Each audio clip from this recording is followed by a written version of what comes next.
Hey guys, so today we're going to be looking at some web scraping with Google's Puppeteer.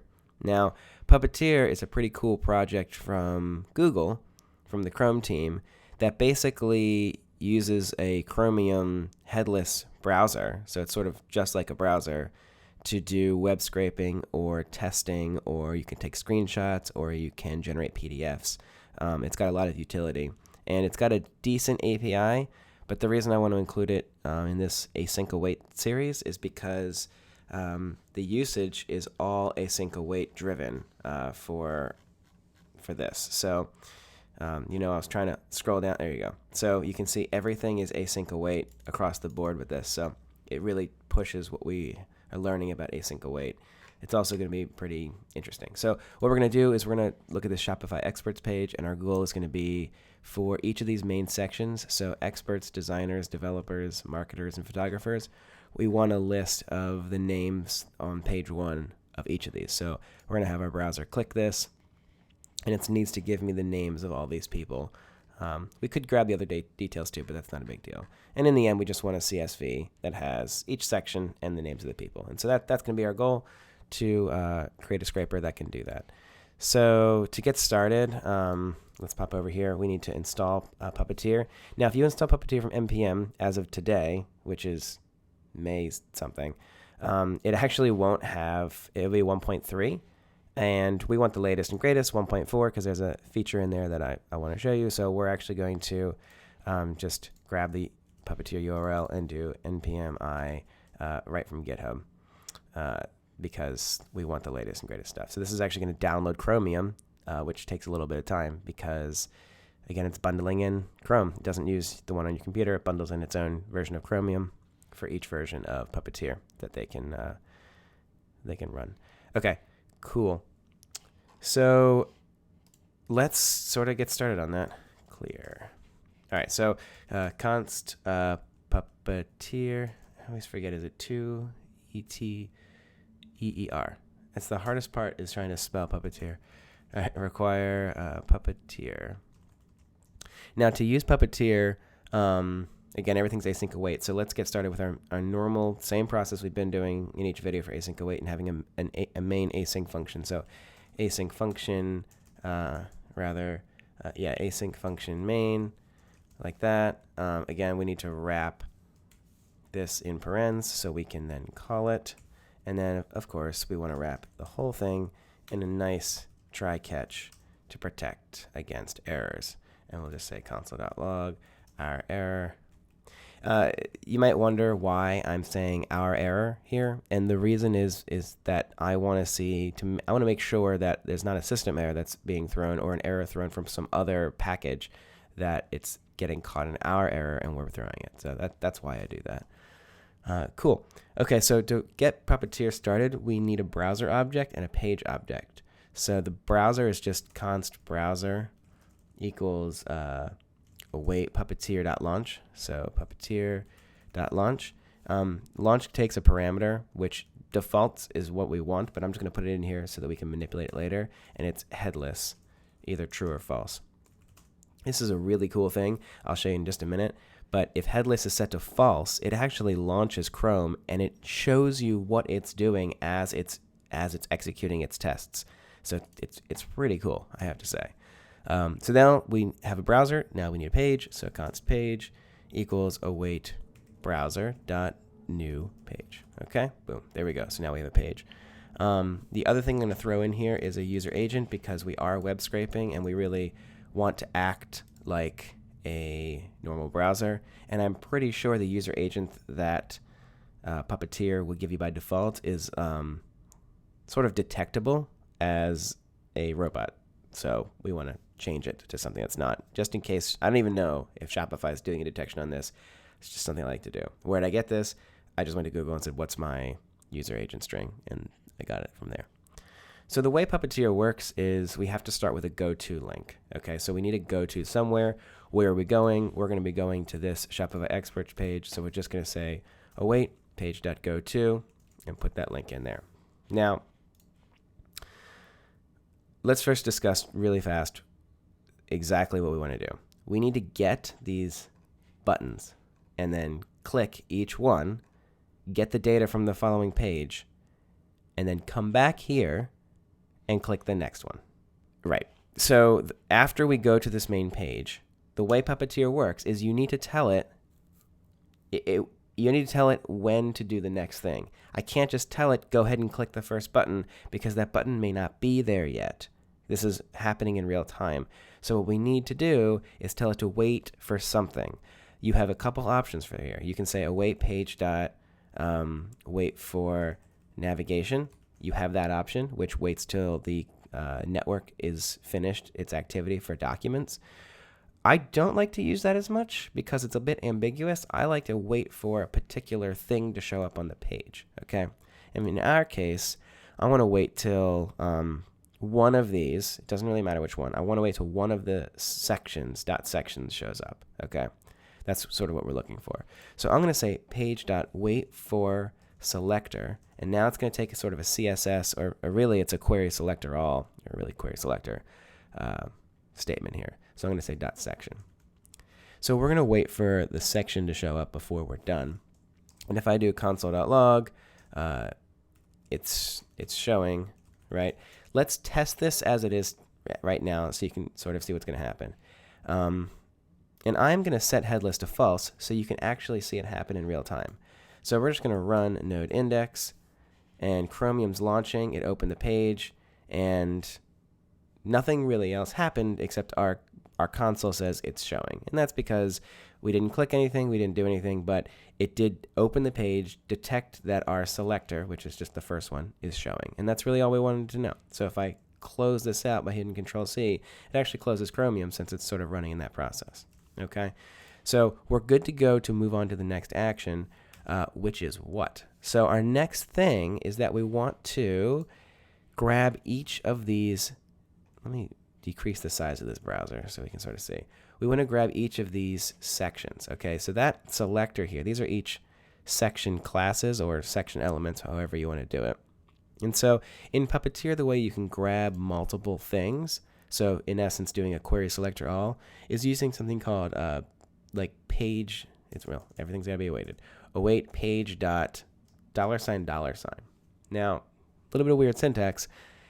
Think jQuery for a minute, but $ is doing similar to document.query selector, which is getting a single element, and $$ is how they're doing document.query selector all. Okay, so $$ is getting many, $ is getting just one. So what do we want to get many of? We want to get many of .section. Okay, and we can say const sections equals. And if we do console.log sections.length, we will get to see here, and let's turn headless to true because I don't want it to pop up. It's going to do the same thing, just it's not going to show me the browser. I'm going to say node index, and we can see there's 5 sections. So great. So we're properly reading the page right now for things. So after we have each section, I'm going to make a mistake right now just to show you what's going to happen. But what you'd think is that you want to loop over the sections. Now, we learned from our first async-await that we can't do sections.forEach because this creates a new function that's not asynchronous. And as we learned, if anything fails inside of here, we can't get out of it. So this is we never want to use a for each loop when we're doing async-await stuff. We can, however, use a for of loop because it doesn't create an anonymous function. So we can say for const section of sections. Okay, so now we're looping through using a for of loop. If you don't know a for of loop, it's sort of it's a loop over an iterator. It's probably the best way I could describe that. Doesn't have I as an index. It just has section here. So we're going to loop over the sections, and then in our first section, what we want to do is get that first button. So now let's just look at the page again. You can see that we have our first section. What we need to do is we need to crawl into the section and get this button. So if we look at the page here, you can see, given this whole thing, if we look at this button, you can see that it's a marketing button. So great. So we have a section element, And real quick, I'm going to hop over to Puppeteer's website just so you can get a look here what the return of some of these things are. If we look up page dot dollar dollar, okay, we can see it takes a selector, right, and it returns a promise array of element handles. If we click on element handles, you can see element handles represent elements that can be clicked, which is sort of what we're going to be looking for. Okay, so great. So we have a section. So how do we go from a section element down into its parts? Okay, elements have this thing called element handle dot dollar sign. Again, sort of think jQuery. So this allows us to get new elements from inside. So we can say const button equals section dot dollar sign, and I think we said it was an a dot marketing button is what it was. Okay, so that's how we get access to the button. We have to use await. Can't forget that. Super important that we don't forget that. And now that we have access to that button, what we can do now is click it. So we can say button dot click. We have access to the button itself. We have awaited getting that button, and now we can click it. Let's see what happens. I'm going to turn headless back on. Well, off, I should say, so we can see what happens. Node index. There we go. And we have clicked it. And you can see here, we have gone to the first page. It actually clicked, seeming like it clicked the last one is what actually happened in this case. And we'll go over that bug in a second. But it did click the link. It just clicked the last link. Okay. So great. So before we click a link, though, well, right, that's fine. After we click the link, we want to, let's pull up that page here. Let's see our top experts. We want to pull all of these names. Okay. So again, we need to get some sort of list type of element here. So Chrome is doing a wonderful thing right now, where if you come back to it, you have to close it and open it again. Thanks, Chrome. All right. So this is a UL called expert results. And in here, you can see each of these is an LI that has the results in it. Okay, so that's what we need. After we click the button, again, just like we did before, we actually need to wait for something to show up. We're going to wait for this UL to show up. So we're going to say await page dot wait for selector, and we're going to wait for, and this is an ID selector, so hashtag. There we go, wait for selector. So we're going to wait for that to exist. Then we're going to get our UL. So we'll say const. Actually, we don't need to get the UL. We can just get the LIs. So const LIs equals, and we can just get all the different LIs that are on this page.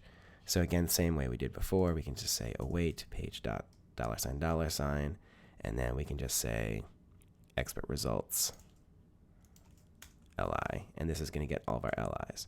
Okay. Now, same thing we did before is we can do for of, so we can say for const LI of LIs. There we go. Now we're looping over. Let me write some comments here. Loop over each LI on the inner page. All right, so you can follow along there. Great. So as we're looping through these LIs, we want to use from the LI itself. We want to dive in and get particularly this name. Let's take a look at the selector on there. It seems to be the only H2 on the page, so we can use that H2, and then the name is going to be either the title property or the inner text. I'll just use the inner text. So we can say there's a new method. Given a particular element, you can actually extract properties from it using the eval method. So we actually can say const name equals li dot dollar eval is the method, and it takes a selector, in our case H2, and this brings back a function which passes that element, okay, like that, and then we can return h2.inner text, okay, and that's how you can do that. But to be even more clear here, because this is ES6, there's actually a trick. Whenever you see this pattern, there's a trick here. Whenever you see one parameter with one return in it, you actually can get rid of all of this and these parens and all of this. We need that paren though. And this is the same thing. This is saying this is a function, passes this, and it returns this. It's called an implicit return, and it cleans up your code quite a bit when you have that pattern. So this is the name. We can go ahead and console.log the name so you can see it. Again, there's still a bug where we're only clicking the last one. Get there. If we do node index, you'll see it loads page, goes there, and oh, we get a ton of unhandled promise rejections. That means we didn't await something, and we did not await this eval. There we go.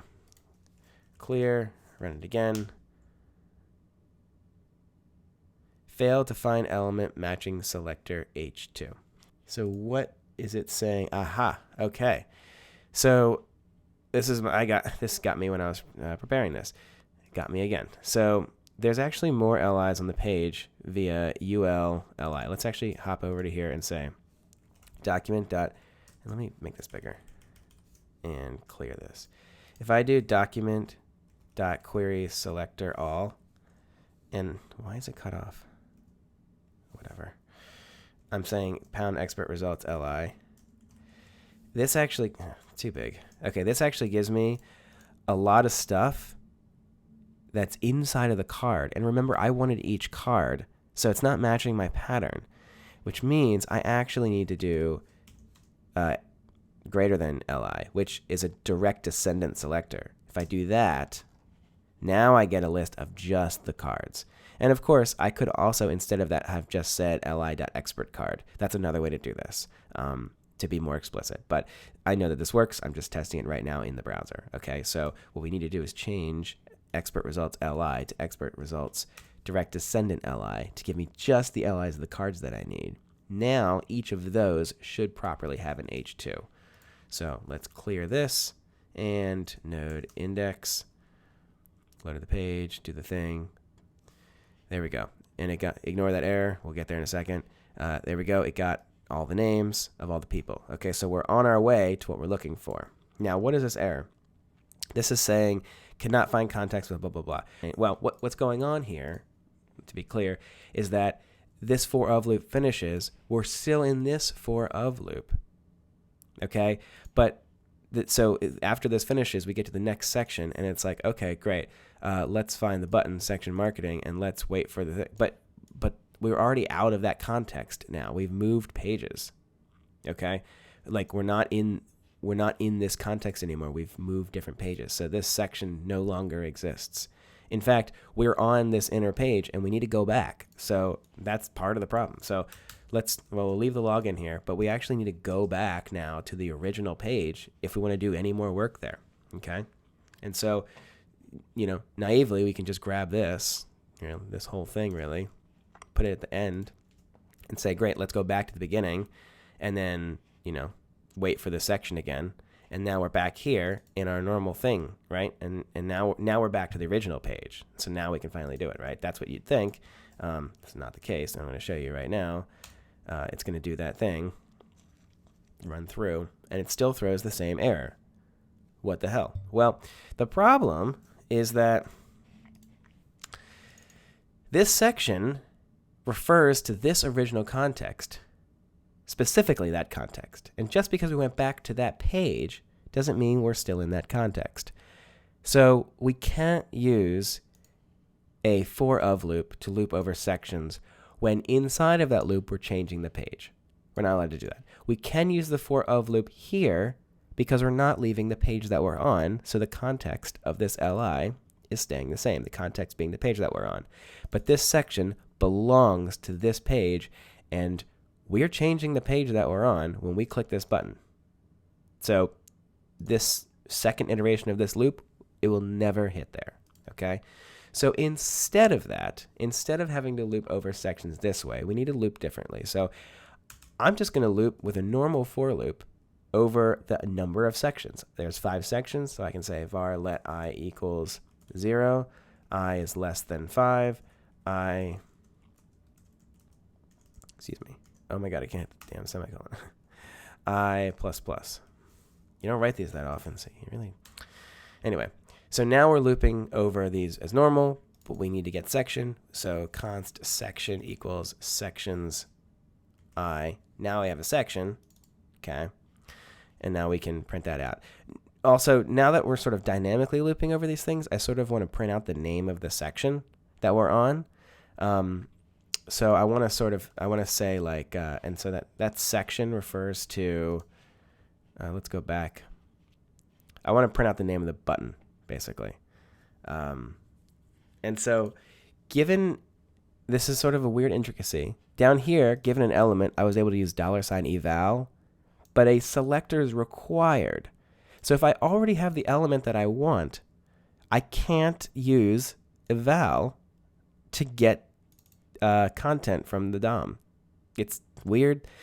You can't do it. So the way to get the name of the button to print out is I actually have to say const, I'm going to say button name equals, and this is a bit weird, I have to do page.evaluate. This is just, again, an intricate detail, because page.evaluate does not take a selector. It takes, well, the selectors, it takes an element handle, which we have, as the last parameter.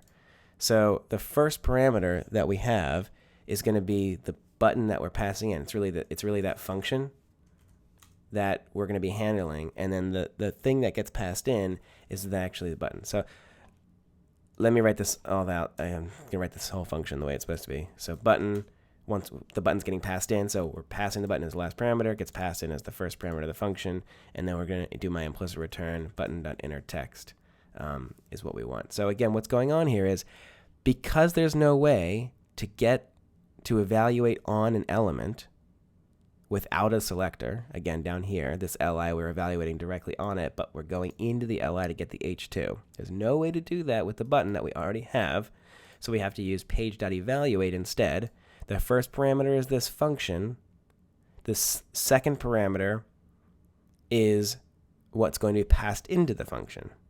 And in our case, this is an element handle. Again, this is an element button that we have access to. It's getting passed into the function, and then that function is saying button.innerText, and that's how we're getting the button name. And so I can say console.log.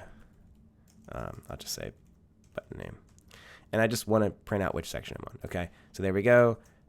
Fine. Let's go back to here. Let's node index. Okay, so we got another context error, and we got a promise pending because I probably forgot an await, as of course. All right, so for await, all these things, we're getting context error because of this down here. So that means that we really can't go to the page at the end, and this is sort of silly to do anyway because we're already doing it up here, and now it doesn't really matter because we're not using these anymore. So what we really, let's just do this. Let's move this to the beginning of the loop up here. We're going to, each time we need to do this, right? We need to go here, we need to wait for the thing, and then we got to get the sections, right? Like this. And then we got to get the section that we're on. Okay, so on each, and we don't need these anymore. So on each iteration of the loop, we're going to go to the main page. We're going to wait for it to load. We're going to grab all the sections. We're going to grab the first section. We're going to grab the button. We're going to grab the name of the button. We're going to print it out. We're going to click that button. We're going to wait for that page to load. We're going to grab all of the list items on that page, loop over the list items, grab the name of the h2 of the inner text of that one of the elements, and print it out. Okay? And now that should remove our context error, I hope. Node index. There we go. Now we're printing everything out. Beautiful. We just printed all of it out. Let's format that a little bit better. I think before we print out the button name, we should probably console.log just some \ns here so that we get some spacing. And I'm also going to turn headless to true so that browser stops popping up. And now let's run it one more time. There we go. Beautiful. Awesome. So now we're doing the scrape as we intended to. I don't like hard coding this 5 in here, so let's just make our script a little bit better.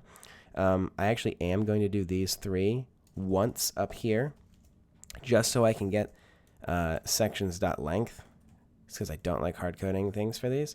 So again, a little bit repeat code, but if you wanted to make that a function, you could. Let's just test one more time now. Okay, so it still works. Awesome. Fantastic. Last thing I want to do, let's make this slightly more useful, and let's put this into CSV. So I'm just going to npm I fs extra. Again, fs extra is the file system utility for Node, but it's got a bunch of extra stuff in it, and it returns promises, so it's awesome. So we're just going to say const fs equals require fs extra. Again, it's perfect for async-await stuff. When the page begins, we're just going to say await fs.write file, and we're going to write to just out.csv, and we're going to write name and name comma, what are we going to write? Name comma, well, let's call it section comma name. That's fine. And then we need a \n for a new line because this is CSV. And then down here, when we have this, we're just going to say await fs.append file. We're going to add to it. We're going to add to out.csv. And we're going to add, let's put it in these. We're going to add in quotes, double quotes, the section name, which we called it button name actually. Button name, comma, close that quote, comma, in template literals again, name, and of course a \n. Now we've written a CSV file, and then when this whole thing is over, down here, we can just say console.log done, and then we can say await browser.close, which closes the browser and says that we're all done. Okay, let's see what happens. Clear, node index, cannot find module Puppeteer. Okay, so we just reinstalled Puppeteer for some reason. All right, so it's doing our log. Great, it says done, so we know when we're done. And let's go out to out.csv, and there you go. Section, here you go, those, name, there's all the people, and they're all separated out by section. So now we have a useful utility that we've just generated, and we've used Puppeteer to write out a bit of a scraper. There we go. So there you go. That's how you can build a scraper with Puppeteer, and how you can use this. Again, you can use this for testing or scraping or PDF generation or anything like that. But this just shows you the basics of using, and this is version Puppeteer 1.41, I think it was. So there you go.